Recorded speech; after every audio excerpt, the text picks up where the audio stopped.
Hello everyone, welcome back my to channel Rohit के but मेरा नाम रोहित कुमार है। और आज हम पॉलिटेक्निक का मस्त टॉपिक लघुत्तम समवर्ती तथा महत्तम समवर्तक यानी शॉर्ट में बोले थे एलसीएम एंड एचसीएम चैप्टर की पढ़ाई करने वाले हैं। तो पहले हम चलेंगे क्या लघुत्तम समवर्तक। मेरा पहला टॉपिक आ रहा है क्या कि लघुत्तम समवर्तक। पहला टॉपिक में क्या है लघुत्तम समवर्तक। तो लघुत्तम समवर्तक किसे कहते हैं?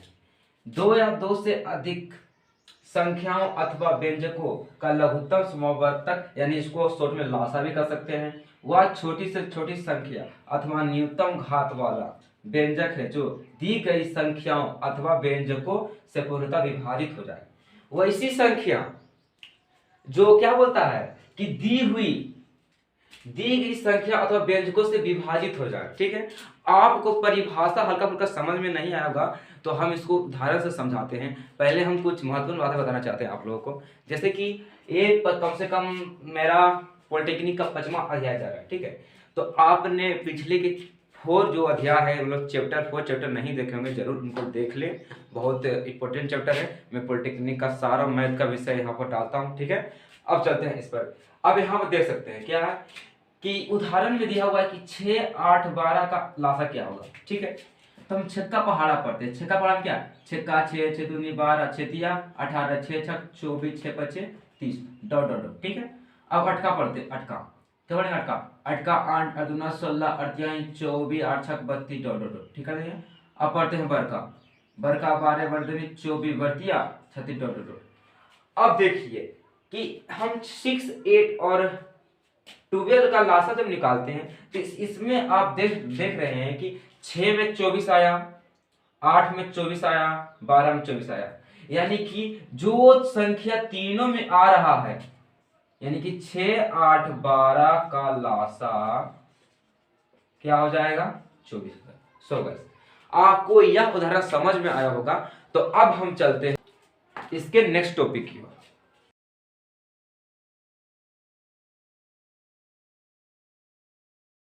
सो गाइस, यहाँ पे आप देख सकते हैं कि लघुत्तम समवर्त निकालने की विधियां में हम चल रहे हैं। पहला बता रहा है कि पहला में गुणनखंड विधि, क्या बोले, फैक्टर मेथड में चल रहे हैं। तब इसमें आप देख सकते हैं कि गुणनखंड विधि में कि इस विधि में सबसे पहले संख्याओं या बहुपदों के अभाज्य गुणनखंड करके फिर अधिकतम घातों के प्रत्येक गुणनखंड के गुणनफल प्राप्त करते हैं, तब यही अभिष्ट लासा कहलाता है। इसमें एक बात को ध्यान देना है कि अधिकतम घात। अब उदाहरण में हम बोल रहे हैं, उदाहरण क्या है? 6, 8 क्या है? 12 का लासा।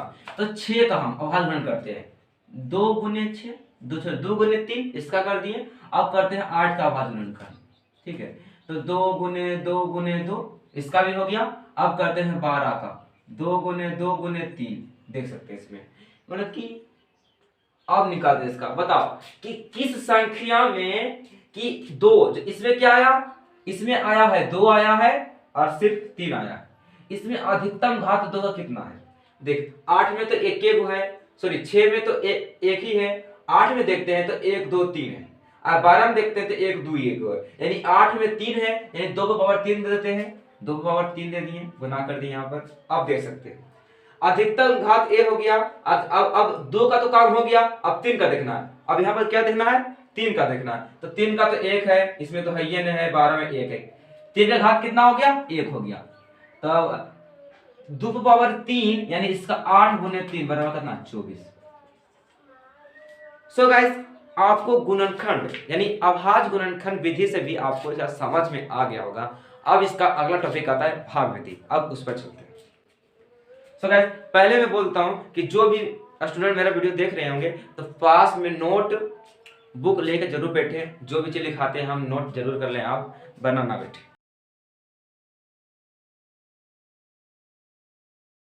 सो गाइस, आप यहां देख सकते हैं कि अब दूसरा में आया। दूसरा में क्या आया?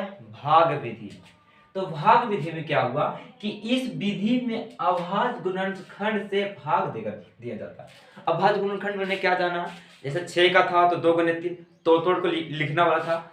अब जैसे कि 6, 8, 12 हम लासा निकालते हैं तो जो पहले हम बुतरू में पढ़ते थे कि 6, 8, 12 का हम क्या निकाल रहे हैं, एलसीएम निकाल रहे हैं। तो पहले को दाम लगेगा, पहले लगाते हैं दो दाम। दो दाम कितना आएगा, 3 आ जाएगा। दुक्का में 8 4 मरते में, दुक्का में 12 6 मरते में। अब कर दिए यहाँ पर कोदाम लगेगा। अब लगाते हैं फिर दो दाम। दुक्का में आता है तो 3 के 3 में, दुक्का में 4 आता है तो कोदाम दो दाम आता है 4, दुक्का में 6 कोदाम तो 3 दाम आता है। ठीक है, अब लगेगा 3 दाम में, दुक्का में 3 एक मरते में आता है, दूने आता है 1 आता है। ठीक है, एक कर दिए। अब लिखेंगे क्या, 6 8 12 का क्या लासा। तो पहले वो लिख देते हैं, क्या है 2 गुने। अब इतना कर दिए। अब जो है बाहर में जो अंक बचा उसको गुना कर देंगे। 2 है, फिर 2 है, फिर 3 है, फिर 2 है। ठीक है, क्या करेंगे, 2 दूना 4, 4 तिहाई का रबा दो ना 24। सो गाइस सकते हैं कि लघुत्तम समवर्तक तथा महत्तम समवर्तक एलसीएम तथा एचसीएफ में मैंने जो एलसीएम का था, यानी कि एलसीएम का जो सारा टॉपिक मैंने समाप्त कर दिया था। इसका मतलब 2 विधि था, भाग विधि और क्या है, और क्या भाग विधि और गुणनखंड विधि था। ठीक है, जो दोनों टॉपिक समाप्त हो चुका है। आशा करता हूं कि आपको बहुत समझ में आया होगा। अब हम नेक्स्ट वीडियो में चलेंगे एचसीएफ, महत्तम समवर्तक। ठीक है, तो आप मेरे पिछले वीडियो नहीं देखे होंगे तो वीडियो के डिस्क्रिप्शन में लिंक दे देंगे, वहां सब देख सकते हैं। सो गाइस मिलते हैं नेक्स्ट वीडियो में। तो आपको यह वीडियो अच्छा लगा तो वीडियो को लाइक एंड सब्सक्राइब जरूर कीजिएगा। चलिए मिलते हैं नेक्स्ट वीडियो में किसी और टॉपिक के साथ।